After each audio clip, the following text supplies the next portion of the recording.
Hi Jared, and Glenn here. So I will be talking about my Year 8 business class that I have been taking.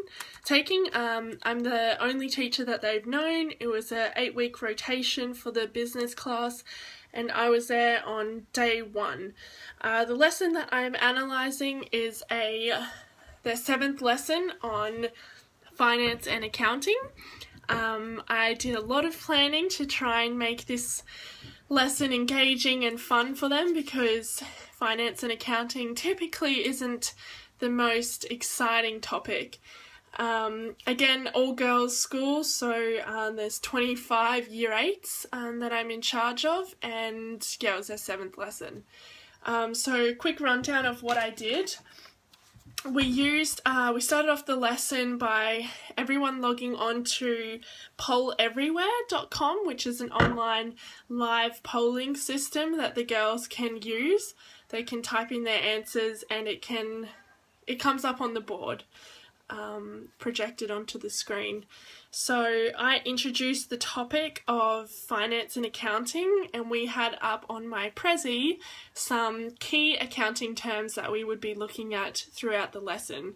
So what we did as a bit of a grab and a preview activity, I had made up all of these scenarios which are based around a hotel and the running of a hotel, which fits in with their assignment. And basically the idea was a sorting hat. So it was Harry Potter Day, so we kept in with the Harry Potter theme, and I cut out all of these hotel scenarios that I created, put them into a hat, and I got the girls to draw it one at a time, read it to the class, and then this is a little mock one I've made. I had it on the board, and they had to read the scenario and then decide which column it went in. So was it an asset, a liability, owner's equity, revenue, expense, that kind of thing. And the way the girls voted was through the online polls. So the most popular word, it was a word or word cloud, came up in the biggest font, and that's where I placed the scenario. So for example,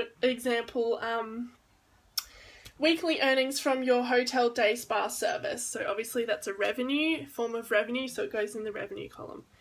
I explained to the girls that all these were new terms for them, and it was okay if they got it wrong. So it's just to get them used to and thinking about the business terms. So of course they had all the scenarios in the wrong column, but that was okay. Then we moved on to a period of learning. So content, definitions, practical examples that could relate to them, things that they got for their birthday, whether that was asset, liability, that kind of thing. And then the main activity, the hands-on activity, was following on from the preview activity. I each gave them, in pairs, an envelope. And in the envelope it had 24 little pieces, which were cut up scenarios. So little scenarios like this, a lot of teacher preparation, and they had to sort them into their own columns like this in their workbooks. So that's the rundown of the lesson. So let's move on to the analysis. So I'll start with what was good. I got some feedback from the girls that they really liked the hands-on. They liked being able to move to their own section of the room and actually glue the things into their book. So that was some positive on-the-spot feedback that I actually got from some of the girls. Again, it was relating to the preview activity. So as we learned, I kept referring to what was up on the board, and I said, all right, does this actually relate? Can you see the changes? Do you think maybe you would change this scenario into the asset column? And kept referring back. The use of ICTs actually worked really well using the poll everywhere.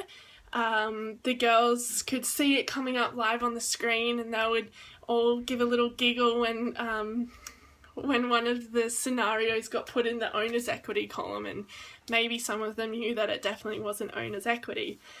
So that was positive. The things that I could work on, and there was quite a few, was the activity itself was very time consuming, and it was a 65-minute lesson, and I felt as though everything was very rushed because I wanted to complete the activity.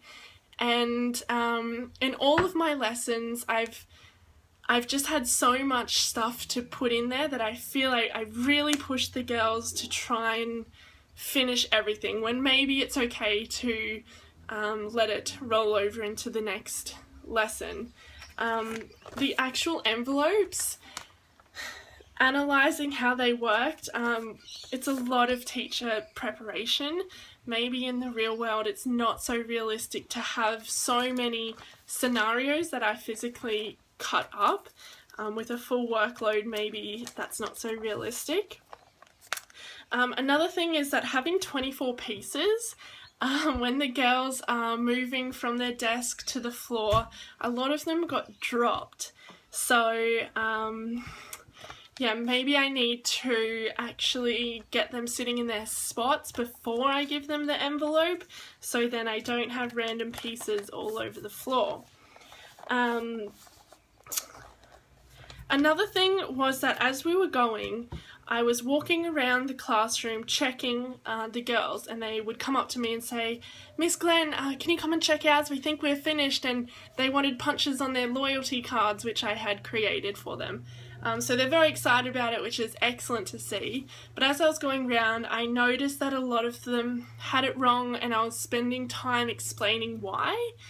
I would have been much better off setting time frames. So saying you have 5 minutes to find everything that goes in the asset column, then we're going to discuss as a class, then you have another 5 minutes for the liabilities column, then discuss as a class, and so on. Because I didn't actually get round to all of the groups, which is unfortunate. So next time, and I will get to do it next time, next semester, I'll get to do the same Year 8 rotation, of course with a different group of Year 8s.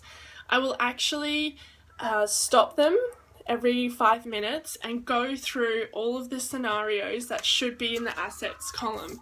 So then they can know if they've got it wrong or right, and then each time we go to another column, they can keep reassessing and moving their scenarios around.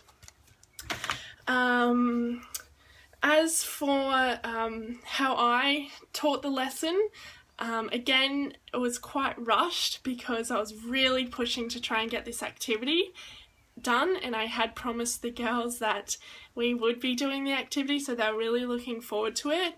Again, maybe next time it's something that just needs to roll on to the next lesson, and that would be okay. Other than that, really enjoying prac, and can't wait for tomorrow. Thanks!